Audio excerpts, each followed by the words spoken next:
ہمیں یہ بتانے کی ضرورت نہیں ہے کہ دنیا میں بہت سی چیزیں ایسی ہیں جو ایک دوسرے کی ضد اور ایک دوسرے کے منافی اور مخالف ہیں، اور دونوں کا اجتماع اور اتحاد یہ ہو نہیں سکتا ہے۔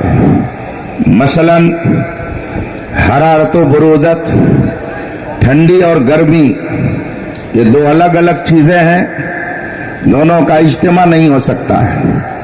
دن اور رات، یہ دو الگ الگ چیزیں ہیں، دونوں کا اجتماع نہیں ہو سکتا ہے۔ طہارت اور نجاست دو الگ الگ چیزیں ہیں، دونوں میں اتحاد نہیں ہو سکتا ہے۔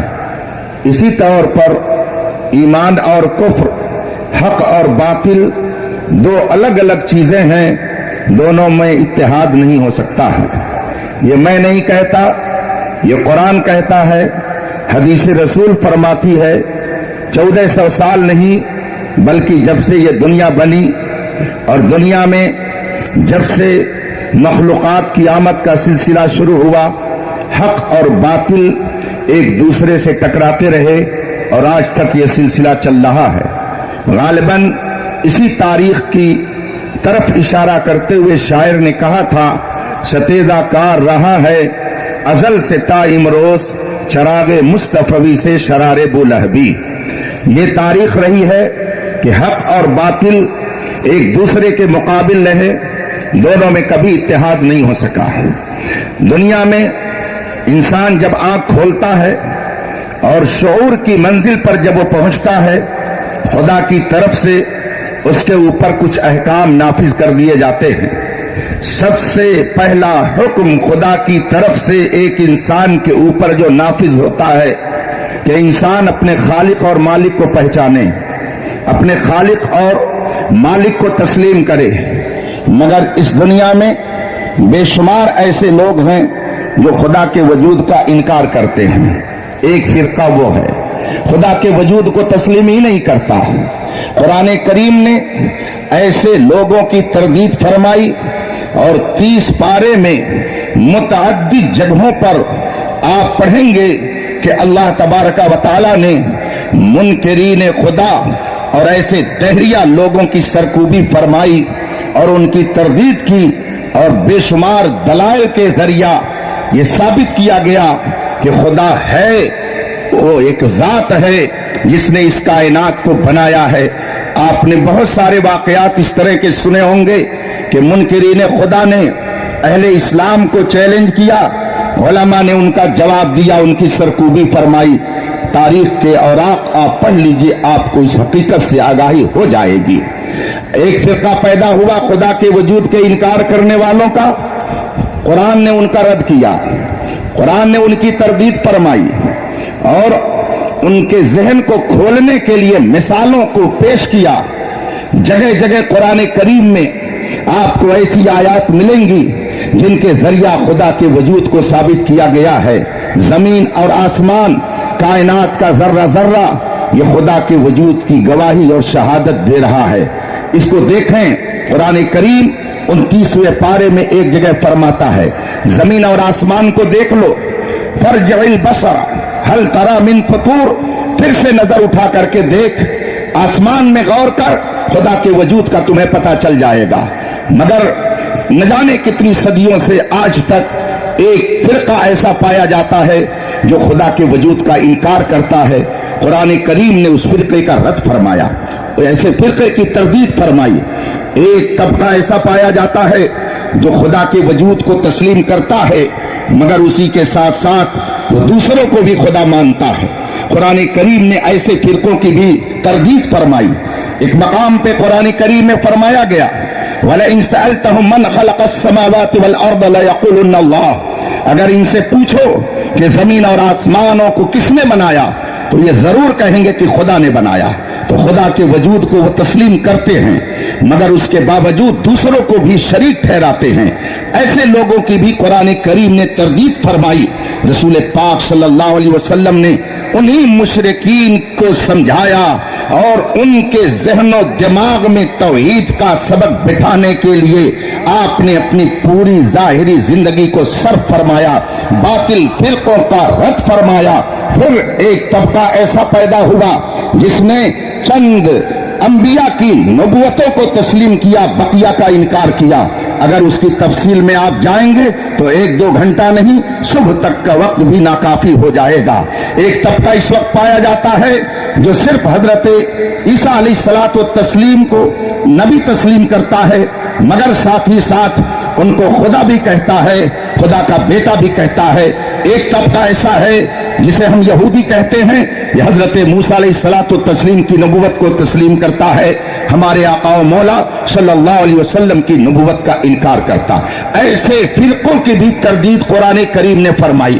میں اس لیے ان کا اجمالاً ذکر کر رہا ہوں کہ اگر آج باطل فرقوں کی کوئی تردید کرتا ہے تو بہت سارے well up to date liberal قسم کے مسلمان جو اپنے آپ کو جمہوری مسلمان کہتے ہیں، وہ کہتے ہیں کہ یہ فتنہ پھیلاتے ہیں۔ اگر باطل فرقوں کی تردید کوئی عالم ربانی کرتا ہے تو لوگ کہتے ہیں یہ فتنہ پھیلاتے ہیں۔ تو میں انہیں بتانا چاہتا ہوں، باطل کی تردید، غلط باتوں کا رد کرنا یہ فتنہ نہیں ہے، یہ سنت خداوندی ہے، یہ قرآن کریم کا طریقہ ہے۔ اگر حق اور باطل کے درمیان امتیاز نہ پیدا کیا گیا ہوتا تو آج کلمہ پڑھنے والے دنیا کے اندر نہیں پائے جاتے، ہر طرف کفر و شرک کا اندھیرا ہوتا۔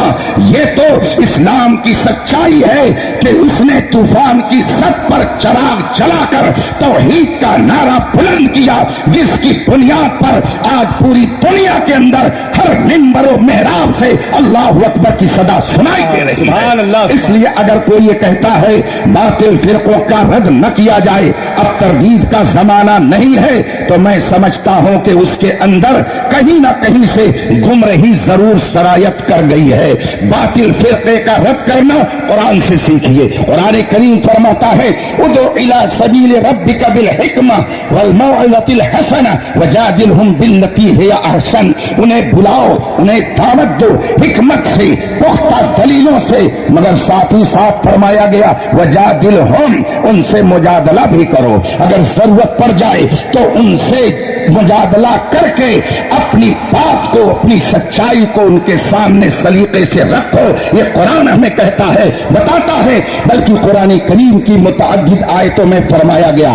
ایک آیت جس کی میں نے تلاوت کی، رب قدیر ارشاد فرماتا ہے کنتم خیر امہ، تم سب سے بہترین امت ہو ان تمام امتوں میں جو اس دنیا میں بھیجی گئی۔ آگے بہتر ہونے کی وجہ بتائی جا رہی ہے، تأمرون بالمعروف وتنہون عن المنکر، تم بہترین امت ہو اس لیے کہ لوگوں کو نیکیوں کا تم حکم دیتے ہو اور برائیوں سے روکتے ہو۔ اس کا مطلب یہ ہوا اچھائیوں کی دعوت دینا، اچھائیوں کی تبلیغ کرنا، یہ قرآن نے ہمیں بتایا ہے۔ اور باطل کا رد کرنا، منکرات کی تردید کرنا، برائیوں سے روکنے کا بھی اللہ تبارک و تعالی نے ہمیں ہنر سکھایا ہے اور حکم دیا ہے کہ اگر تمہارے درمیان باطل پھیلنے لگے تو تمہیں کیا کرنا چاہیے۔ قرآن کریم کے علاوہ میں ایک حدیث پیش کرتا ہوں، علماء ربانین کا جمگٹھا ہے، حضور تاج الشریعہ کا فیضان لینے کے لیے آپ لوگ آئے ہوئے ہیں،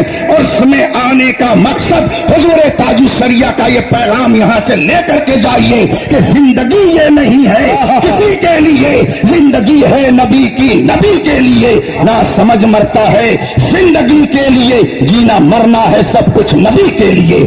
رسول کریم صلی اللہ علیہ وسلم نے ارشاد فرمایا من رأى منكم منكرا فليغيره بيده فإن لم يستطع فبلسانه فإن لم يستطع فبقلبه وذلك أضعف الإيمان۔ رسول پاک فرماتے ہیں اگر تم میں سے کوئی برائی دیکھے فليغيره بيده، تو اپنے ہاتھ سے اس کو روکے، اور اگر ہاتھ سے نہ روک سکے، عرفان صاحب ہاتھ سے روکنے کی آپ کوشش مت کیجیے گا، گڑبڑ ہو جائے گا، تو تم میں سے جو کوئی برائی دیکھے تو ہاتھ سے روکے، اور اگر ہاتھ سے روکنے کی استطاعت نہ رکھتا ہو تو اپنی زبان سے اس کی برائی کو بیان کر دے، اور اگر زبان سے بھی برا کہنے کی استطاعت اس کے اندر نہ ہو تو اپنے دل کے اندر برا جانے، وذالک اضعف الایمان، اور یہ سب سے کمزور درجے کا ایمان ہے۔ اس سے پتہ چلا. رسول پاک کی اس حدیث نے بیان کر دیا کہ اگر برائی ہو تو جتنی استطاعت اور طاقت ہو اس کے مطابق برائیوں کا خاتمہ کیا جائے گا, روکا جائے گا. اور علماء کی ذمہ داری تو اور زیادہ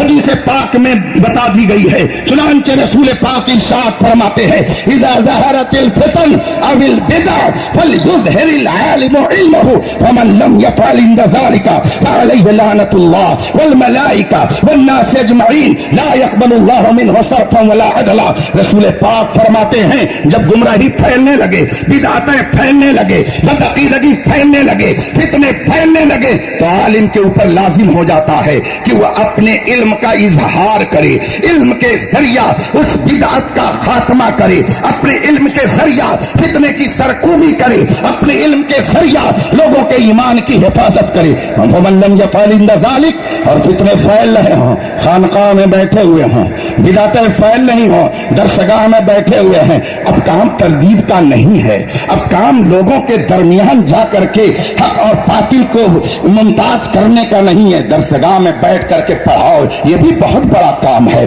مرید کر لو, یہ بھی بہت بڑا کام ہے. کیا ضرورت ہے ہمیں جا کر کے اوکھلی میں سر ڈالنے کی, کیا ضرورت ہے کسی کے سامنے جا کر کے برا بننے کی.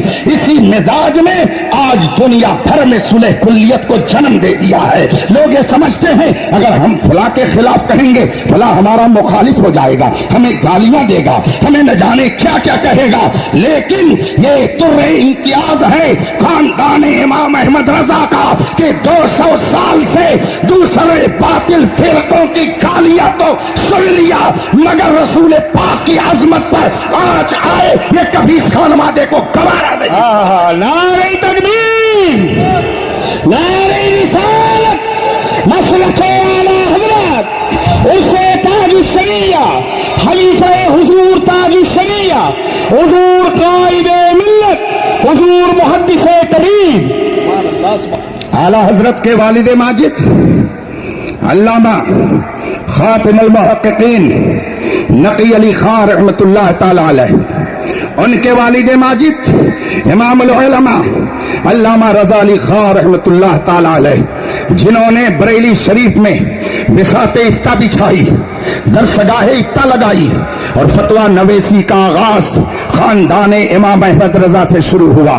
آج سے تقریباً 200 سال پہلے کی بات ہے جب امام العلماء علامہ رضا علی خان علیہ رحمت و رضوان نے اس کام کی طرف توجہ فرمائی. پھر آپ کے شہزادے علامہ نقی علی خان علیہ رحمت و رضوان نے ایسا زبردست کام انجام دیا. میں اس کی تفصیل میں نہیں جانا چاہتا, صرف 2 کتابوں کا نام لے رہا ہوں. اس زمانے میں بھی قیام اور میلاد کے منکر پائے جا رہے تھے, اور وہ انکار کر رہے تھے کہ میلاد نہیں کرنی چاہیے, میلاد کرنا بدعت ہے, قیام نہیں کرنا چاہیے, قیام کرنا بدعت ہے. اعلیٰ حضرت کے والد ماجد علامہ نقی علی خان علیہ رحمت و رضوان نے ایسے باطل فرقے کی تردید میں ایک کتاب لکھی جس کا نام ہے اذاقۃ الآثام لمانع المولد والقیام. یہ کتاب تقریباً 200 سال پہلے لکھی گئی, مگر آج تک پوری دیوبندیت اس کا جواب دینے سے عاجز ہے.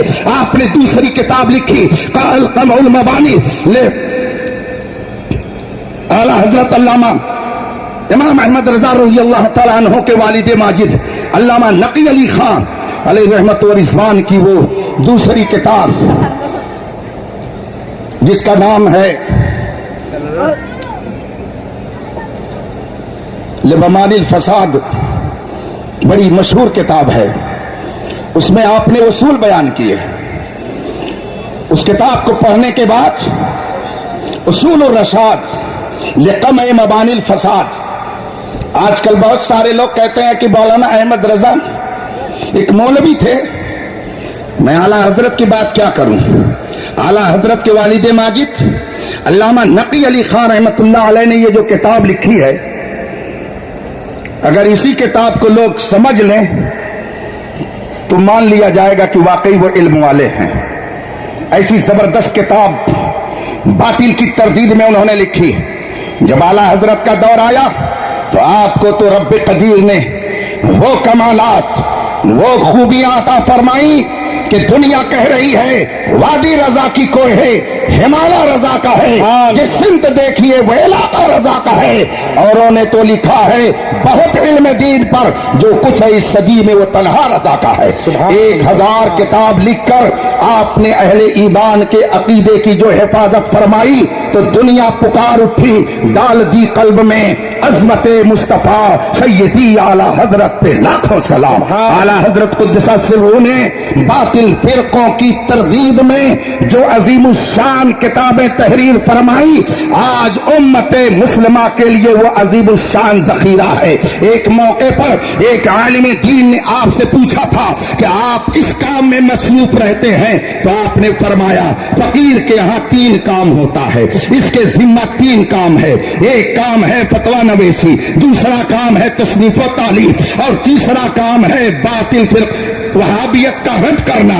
یہ اعلیٰ حضرت نے فرمایا یہ 3 کام یہاں سے کیے جاتے ہیں. خدا کا شکر ہے اعلیٰ حضرت کو یہ کام خود اپنی طبیعت کی وجہ سے کرنے کے لیے کسی نے نہیں ابھارا تھا. فرماتے ہیں یہ کام بارگاہ مصطفیٰ سے ہمیں دیا گیا ہے. گویا باطل فرقے کا رد کرنا امام احمد رضا کے خاندان میں یہ رسول پاک کے حکم سے آیا ہے، اور اللہ کا کرم ہے کہ اعلیٰ حضرت کے بعد حجت الاسلام، مفتی اعظم، مفسر اعظم، اور پھر میرے مرشد گرامی آقائے نعمت وارث علوم اعلیٰ حضرت حضور تاج الشریعہ علامہ اختر رضا ازہری علیہ رحمت و رضوان نے اس کام کو اس خوبی سے انجام دیا کہ دنیا پکار اٹھی. ان کا سایہ ایک تجلی، ان کا نقش پا چراغ، یہ جدھر گزرے ادھر ہی روشنی ہوتی گئی. سبحان اللہ. بستی بستی کریا کریا، علم کا ساگر فیض کا دریا، ہم سب کی بخشش کا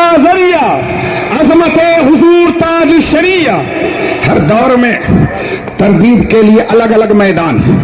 ظاہر سی بات ہے اس وقت فرقہ معتزلہ جب بظاہر ہے نہیں تو اس کے رد پر زور صرف کرنے کا کیا معنی؟ جو فرقہ جس دور میں موجود ہوتا ہے عالم ربانی اس کا زیادہ رد کرتا ہے.